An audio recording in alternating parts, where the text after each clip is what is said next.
The storm came out of nowhere, wind howling through the trees, rain lashing like icy needles against the windshield. Most cars sped past, their drivers too focused on getting home. But not him. He noticed the hazard lights blinking in the distance, a car half swallowed by the roadside ditch, barely visible through the sheets of rain. He pulled over without hesitation. Slipping on his worn hoodie, he grabbed the umbrella from the back seat. As he approached, he saw a young woman, drenched to the bone, trying to fix something under the hood with trembling hands. Her lips were blue. Her eyes wide with panic and cold. Without a word, he opened the umbrella over her and gently guided her back into the passenger seat of her car.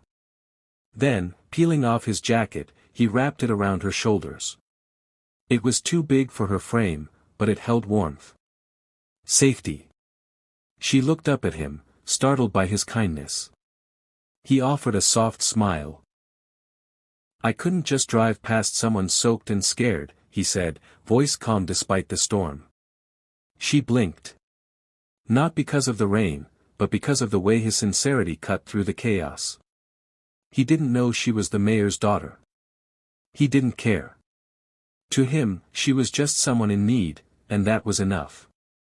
In that moment, soaked under a stormy sky, something quiet and powerful passed between them. A stranger's compassion in the darkest weather. A gesture so simple, yet so rare. He didn't help her for praise.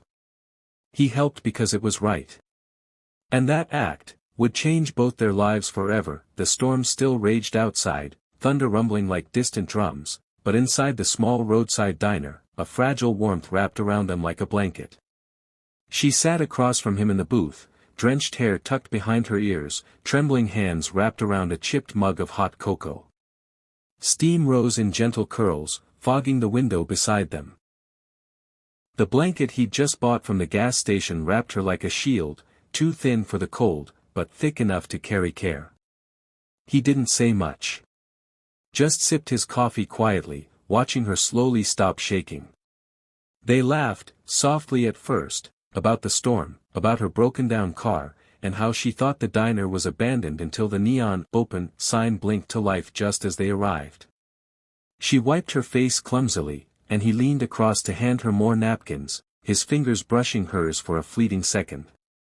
It wasn't romantic. Not yet. But it was real. It was human. She looked at him then, not the way someone looks at a stranger, but the way someone sees something they didn't expect, safety in the unfamiliar.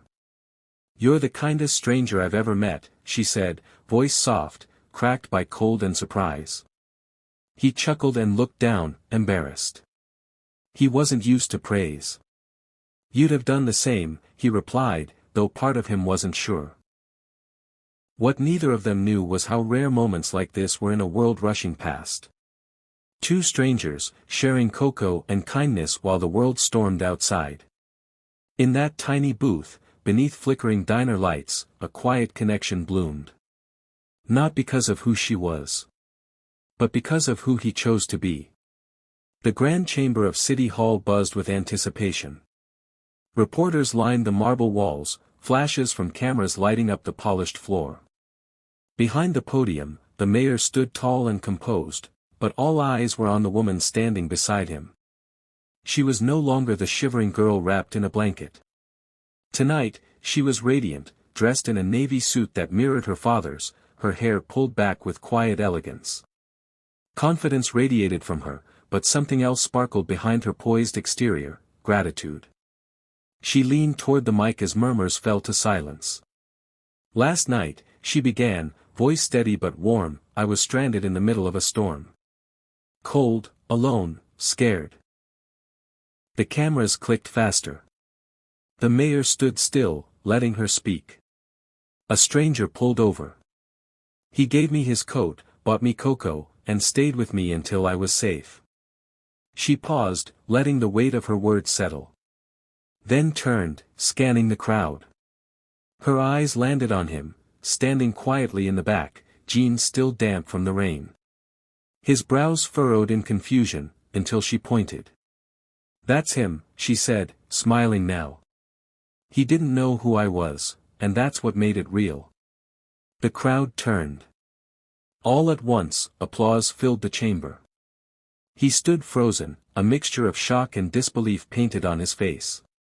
He hadn't come for recognition. He was just curious about why she'd invited him.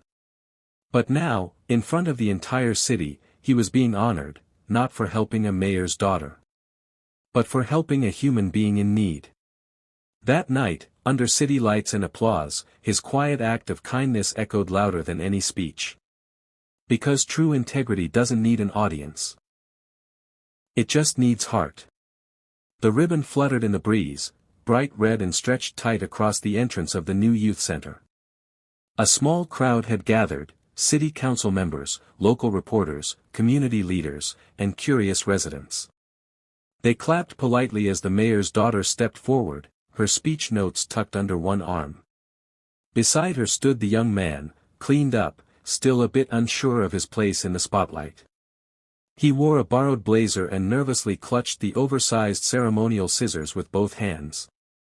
But when she looked at him, it wasn't with pity or condescension, it was with quiet pride.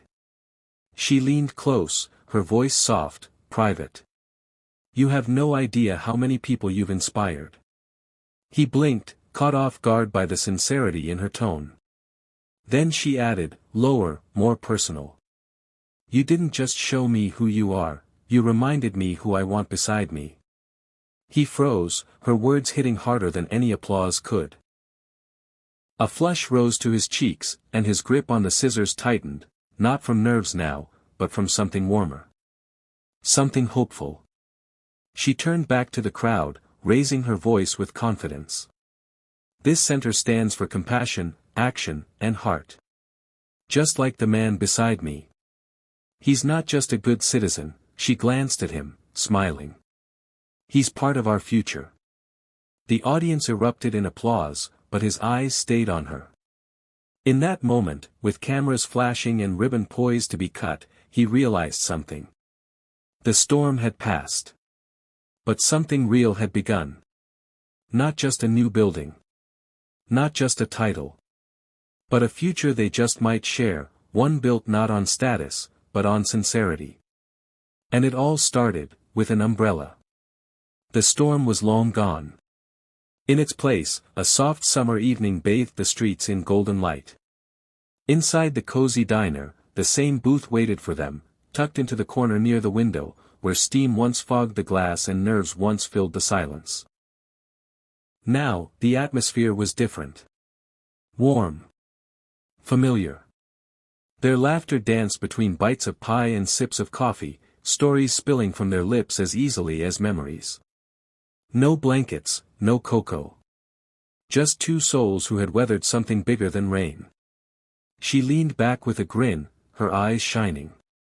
"I still remember how nervous you looked buying that blanket." He laughed, shaking his head. It was either that or a box of windshield wipers. Then, almost without thinking, he reached into his coat pocket and pulled out a small velvet box. She went still. His voice trembled, not from fear, but from everything this moment meant. "That night, I wasn't trying to impress anyone. I wasn't trying to be anything. I just saw someone who needed help." He opened the box. A simple ring sat inside, elegant and honest, just like the way he loved her. "I helped a stranger that night, and found the rest of my life." Her hand flew to her mouth. Her eyes welled with tears, but she was smiling too hard to cry. Outside, cars passed. Lights flickered. But inside that booth, time paused. This wasn't a fairy tale. It was something real. Grown from kindness, nurtured by truth, sealed by fate. She nodded, no grand speeches needed. Only love.